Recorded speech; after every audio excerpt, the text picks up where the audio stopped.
Okay. So today I have with me Eddie Vincent. He is actor, director, producer, and he is so much more than that. I want to allow you, Eddie, a moment to introduce yourself. You've made an amazing movie called Road to Terzetto, which is available online.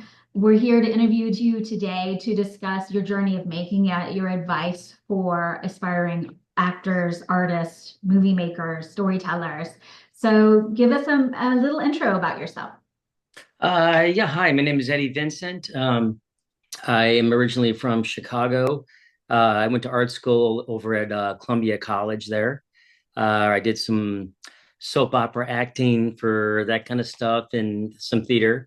But I've been out here since I'm going to say like 94 in LA.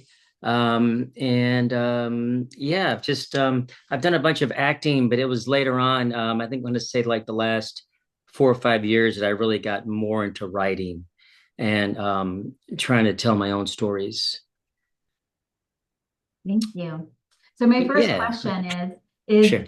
is for those who are looking to make their own film, what would be your top piece of advice? Because you've done that. You've been there, done that, got the t-shirt and the awards. So Thanks. tell us what your top piece of advice is.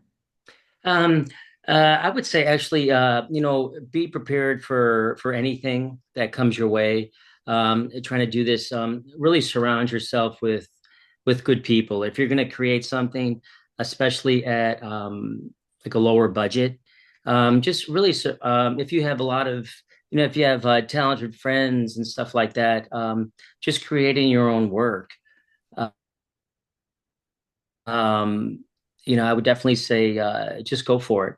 I think many years I guess I didn't have the confidence to go, okay, I'm going to start doing my own stuff instead of just acting. And I was around a bunch of creative people that were like, hey, let's just go for it. And I think that gave me the actual courage to just let's just do it. So I would just especially these days too, the studios, they got their own stuff going on, but there's so many ways to go out there and just tell a story, whether it be a short film or a feature film or well, even just a poem, right? Putting it out there. But I just say go for it, yeah. It's interesting because so many of us wait for permission, we wait for validation, we wait for support, and I think that that's the best advice. Just go for it, do it. I agree. So my next question is when working with a limited budget, Yes. especially without the luxuries of professional editing, special effects, sound stages, billion-dollar marketing. Yeah. How do you prioritize what will make the biggest impact on your final product? Well, I actually think preparation when doing this was a big key for us. All the actors, we all came from the same studio at Anthony Gilardi Acting Studio in LA. And it was kind of the time at the end of COVID. And we just happened to, a lot of people wanted to work. But so I say basically too is make sure the story is something that that's from the heart that people do want to hear and watch. I don't think you need like a really big budget for stuff. In fact, for myself, like the big shoot up scenes and all that stuff, I guess I'm more old school. I still like watching movies from the 70s and 80s, earlier on. Just simple storytelling and like I think the human element can really carry your story, just being sincere on your writing. And I think that's kind of a key right there. And I think that's what I've noticed in Road to Terzetto was some really freaking good acting. I mean, I was watching with Frank. I posted that one video about how many times he would stop his workout to watch your movie. Yeah, thank you. He was like, I mean, he started eating my popcorn and he was like, he said, you can't tell that this is a lower budget movie. He's like, the acting is so good. You are convinced. That Oh, was the best part for us was like, I felt like when I was watching that movie, like I was like a rat on the street watching people talk. Like, like uh, I was in the world. participating from this vantage point. So I credit that to what you just said was really the human element and just good old-fashioned acting. Like people underestimate that. That means so much to me, and thank you for you and your husband for posting that, and that was really sweet. That definitely meant a lot to me. When you see people who enjoy it, and when you put your art out there and your work that you've been preparing almost your whole life, like, oh my, here it is. You do have that, that feeling going, well, I hope it's good. I hope it's okay. But no, I really appreciate that for enjoying that the story. Yeah, thank you. I'm sorry I flustered you. I'll go to the next Oh question. yeah, I'm blushing. That's okay. What would you say, from your experience, are the common pitfalls that aspiring producers and actors should watch out for at the beginning of their career? Boy, like I mentioned, I moved out here. I took a Greyhound out here, in the 90s and for adventure and stuff. But I saw a lot. I mean, probably maybe even including myself, like people do come out here really aspiring very high. And, sometimes it is just to get a little fame, or maybe you can get lucky. And some people do. But I think really is instead of putting, the cart before the horse, is really doing your training, and kind of, getting your feet dirty, whether it's in classes or on stage. Um, and even, because that's some of the best times when if you fail, you're going to do it there in front of your peers, and it's going to, you're going to remember that. It's like anything, if you just started out and you're a musician, you're not going to play a big 30,000 gig, right? It's the little things, the smaller ones that kind of, you start growing with. And then also too, uh, I think it is a little bit difficult. Well, and also trying to trust people in the business, because Mhm. some people will, especially if you're younger, like, oh, sign this or sign that, or you're going to be this. And then you really don't hear from them, right? If you have certain agents or managers. Um, I had I'll tell you this bizarre experience I just had the other day. So I had from a known casting director, which I thought uh, asked me to be a part of this big film. And I was going back and forth, but I was like, okay. And then literally I sent a small audition in. I don't know, I felt weird because I've never had that happen before. Like, hey, do you want this big film? And even had this contract sent to me. I got a hold of this major director producer. I called the production company yesterday and said, that's not even in production. It's a scam. But I kind of had been through little things before. But if you're new and you're young, you're gonna hop on that, and right, and be like, oh my God, I'm signing for this. Wait, what? So little things. And I have other stories from back in the day that I was like, oh my God, did I just fall for that? But yeah, I mean, really just kind of doing your training and just keeping up, doing your art, whatever it is, taking as many classes, whether it's directing, acting, dance, things like that. Just and also too is be kind to people, be nice to people. You never know who you're going to meet on set from 15 years ago to now. And uh, yeah, I mean that's one of the things. I did a little thing was a couple years ago. It was just a guard for like one of the Star Wars things. And it's funny, I ran into Ewan McGregor, and I remember meeting him 20 years ago, which he remembered. But it was just kind of cool. But I was like, he's like, hey man, hey, how's it going? Da, da, da. But again, you never know. And then of course, yeah, just be kind. People remember if you're a jerk too, I think. But I think they remember that more than anything. yeah, I think you're right. They're like, oh my God, da, da, da. But but yeah, because we're all in the same goal, just trying to create as much as we can, and really support your fellow artists as well, whatever they're doing. I think that's what it is. It's the blend of artistry and business, isn't it? I mean, just for me, I'm coaching in the industry.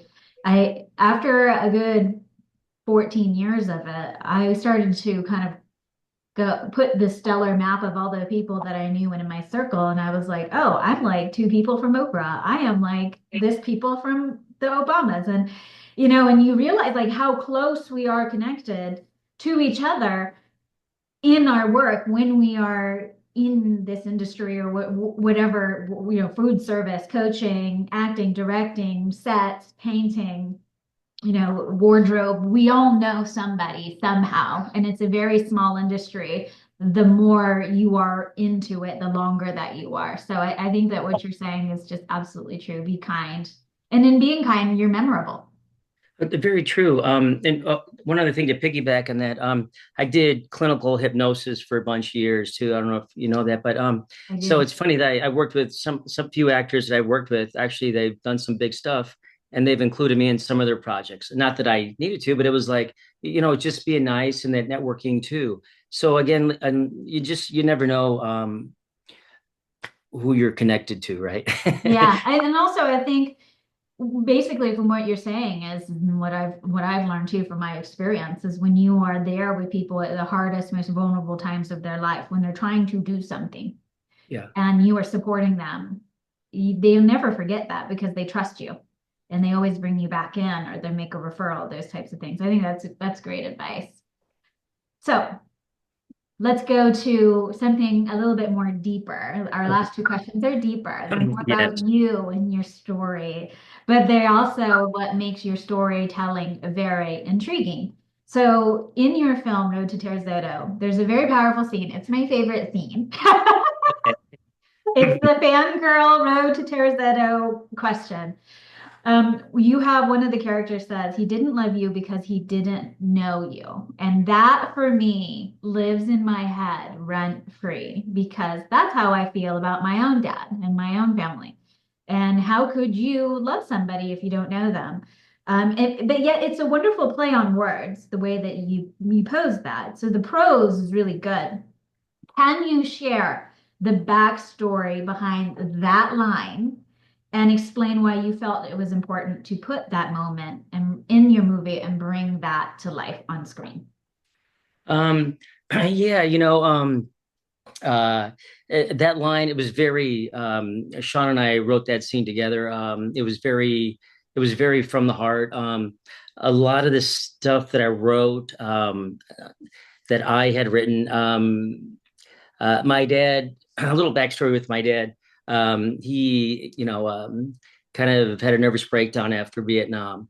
And so watching that as a kid, and then when he disappeared, well, I even get teary just thinking of that scene myself too, because it is, I think sometimes when there is a parent not around or that disappears, or a father, I feel like you're chasing that love, and if you're chasing that love your whole life, and just just to thank you or I love you, which you never get sometimes. And the thing is, I felt that with that is if he actually had taken that time, and had not disappeared or went on his own journey, whatever, good or bad or wherever, and almost that abandonment, is that if he had taken that time, he would have realized that you were a special kid, and then you grew up to be an amazing son. We all make bad choices in our life. Things happen, right? But I think some people own up to it too, and you may have that dad who never owned up for that abandonment. You are waiting for that you love me, and it's like going, just say it. For me personally, I reconnected with my dad later in life. um so that was very much from the heart. Like even when Jack McGee, the dog tags that he's wearing were for my dad. My dad's very decorated in 68 from Vietnam. He's wearing those dog tags. Wow. So even doing that scene with Jack McGee, I was like, oh man, I'm working with this major professional. And I'm like, I looked at those dog tags. I remember holding them as a little kid. And I was like, that's my dad. So I'll tell you, Leslie, one thing which is so wild is that my dad, before this came out, he was dying. And I was back there in the hospice, and I showed him the movie and that scene too, and he watched the whole movie on that, and he said, "I love you." And I've been waiting for that my whole life. I know it isn't, you know, you're chasing that. And he was so proud of me. And I was like, oh, that scene right there going, that's all I that's all I wanted, you know. And again, you know, when a parent disappears like that and you're waiting for that love and all these things you do, and you're just whether you get things or don't, or acting or writing, you're just like, it's we do want to be loved, and as an artist, you know. um I don't know so much about people out there, but from our own inner circle, our own family, you know. And if you're never getting that, so for me at the end, I got it just before he passed. So which was, I know, I'm like, oh man. So Beautiful. for me, it was like this a personal journey for myself. I'll admit, that love that he could not show, but he showed it at the end. So that's a story in itself, right? Yeah, and a big payoff, I think. A big payoff. I And think, oh, I'm sorry. And I'm just fortunate, again, all the stupid things that I've done in my life, that I was fortunate to still be alive to be there and at that moment when he was passing. But it was like, um, but it was well after he passed, and we started winning all these awards, and I'm like, is that you? You know what I mean? But you know, but it was heartwarming, and it was great. Thank you.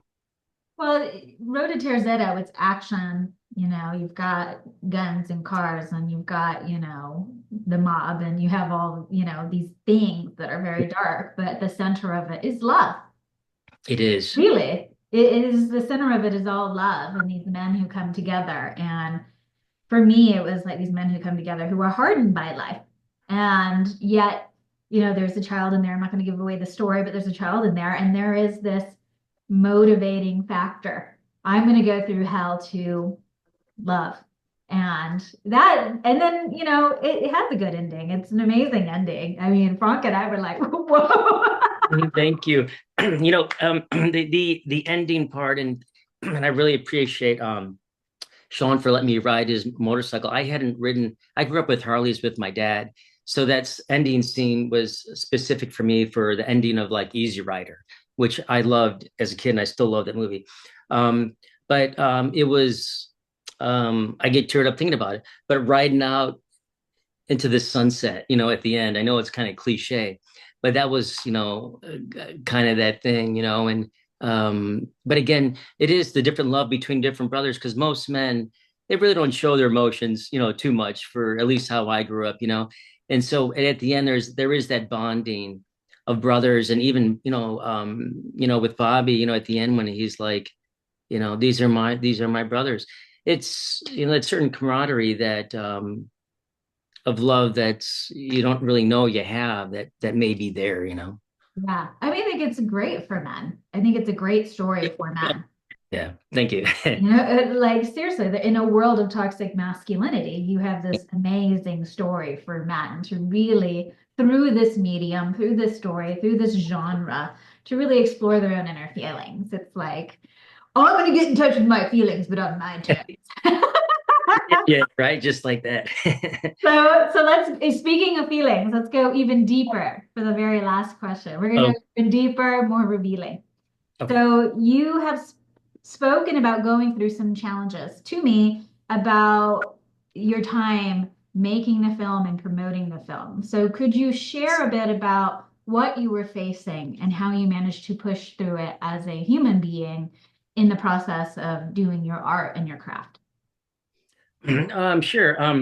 You know, the wild thing is, we actually put this together quicker than, well, the first half, quicker than we ever thought. We had the short story and really had a lot of talented people in class. Again, nobody was working because of COVID. You know, we did this all in 10 days as well. In 10 days, yeah, because Wow. when I with Brian, the director, which he did an amazing job. Actually, you know, Sean and Kevin all did an amazing job as well. But when I was talking, he's like, "How many days you think, you know, it'll take?" And I go, "I don't know, maybe, what do you think, 10?" He's like, Sure. But it was like, well, I can afford 10 days. You know what I mean? Because you're like, you think of budget. And so I was like, okay, I think we can afford this much. But it was so like even to like when we shot it, we weren't looking at any of the films. Some of those are one takers or two takers. So when we did editing, I was going like, oh man, I hope it's okay. And it turned out really good. So the first day of shooting, I don't know if I mentioned this to you. At the end of the day, my wife, Chris, who is the executive producer as well, she found out she had lung cancer. So, so I had that. We were going through that, and I'm like, oh, should we cancel this? And she's like, no, let's continue. So, I mean, I kept that to myself on Wow. set. On set. So, a lot of those emotions for me, even the scene we were talking about earlier with Sean, about my wife dying, and then it was like, oh my God, I wrote that part, but oh my God, I was like living it. So besides that, and then also to, putting things together, even like musically, some things we thought we had, and then we didn't, for licensing. That's one thing you're learning too. You're like, oh my God, whoa, we can't get that. Okay. But that personally, the challenges too, even with my dad passing, then my mom got really sick as well. So I had a lot of challenges going on. But what else? I mean, for me personally, that was a big one. So when everything was completed, I felt like a train wreck, to be honest with you, Really? because with so much emotion, and delays too. And then you're like, different costs come up that you do not expect. And you're like, what? I get that and that. What's QC? I don't know what QC is. So, like different things you kind of learn the hard way and a good way as well. But I know how to make a feature again, another one. Um, but uh, but all in all, it was really good. I mean, so for me, it was personally like a lot of personal experiences and to keep on carrying and moving it on. But and then also too, not sometimes not everybody in the project is agreeing on everything, so you can run into that. It's one thing if you write something yourself, it's your idea. But when you do collaboration too, I mean, for the most part, everybody was on the same page, but sometimes that doesn't happen. But but it all worked out. Everyone was great, and yeah, How do good you stuff. stay focused and calm and collected and kind of regulated? Like, how do you not become, dysregulated in your nervous system? Like, how did you learn to remain your composure? What were your coping mechanisms? Mine were actually, I mean, I live very right by the beach here in Huntington. So like for me, it was going my little e-bike and being out there on sunsets and just taking for my TikTok, taking sunset videos. Believe it or not, it worked for me. And it was just to deep compress, going for long walks and a lot of deep thinking and just knowing that maybe that things were going to pass and that we were on a mission to complete it and tell this story. And I'm glad I did. Obviously doing your first film, uh, some as people, a lot of friends that I know say a lot of people quit and give up, but we didn't. All of us, and so. Yeah, I'm very happy that, that it's out there. You made it. And give us the update. How was your wife? Thank you for asking. She does have another surgery coming up, um, as well. So, but we're dealing with that right now and Okay. praying that everything works out. But I think she'll be fine. Okay. Well, we will all be praying for her. I see your pictures. You guys are beautiful together.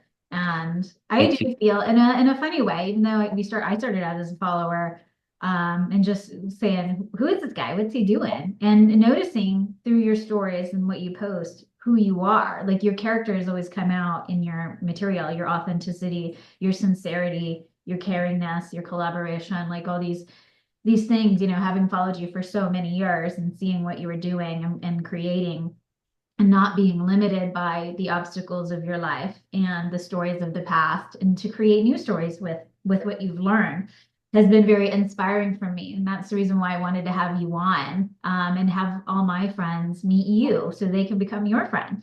And so Oh, that's been, thank that's you. been my journey for me as a fan, as a follower, as an appreciator of what you're posting, what you're doing. So, Eddie, thank you so much for joining us. I Oh, appreciate you. And if you have any last thoughts, you want to share them? yeah. Two things. Also, too, I don't know if you see the movie poster in case anybody wants to take a peek.